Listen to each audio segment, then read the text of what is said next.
আপনি 100 শহীদ পরিবারের মাকে গিয়ে জিজ্ঞেস করেন তিনি তখন কোন শব্দে কোন জবানে ওই গণহত্যার প্রতিবাদ করেছে, একটা রাবীন্দ্রিক ভাষায়। বড়লোক হইলে হয়তো ইংলিশে দিত, এখন তো উনি ইংলিশ জানেন না, উনি জানেন বাংলা।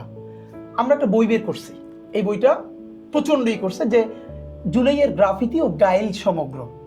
হ্যাঁ, আমরাই বাংলাদেশে একমাত্র যত র হয়েছে, সবাই কি গেছে যে গ্রাফিতি, আমরা কোনো এডিট করি নাই, একদম র গ্রাফিতি গুলো তুলে জাস্ট এর মধ্যে।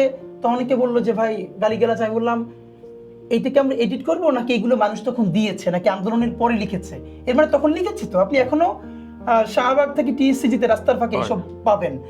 এর মানে দুনিয়ার সব থেকে পাওয়ারফুল একজন লেডি হিটলারকে একজন মানুষ এই শব্দে যখন চ্যালেঞ্জ করতেছে, এটা তো মহাকাব্য, আপনি সেটাকে রাখবেন না কেন? তো অনেকে বললো ভাই আপনি গাইল সমগ্র না লিখে গালি সমগ্র লেখেন।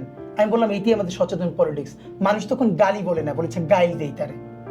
এবার ব্যাপার হলো আপনি বলেন তো এইরকম গালি আপনারা কেউ খালেদা জিয়ার দিতে পারবেন?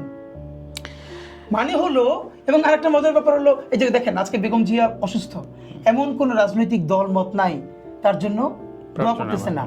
আর হাসিনা মারা যাবে কবে এই জন্য মানুষ দিন গুনতো।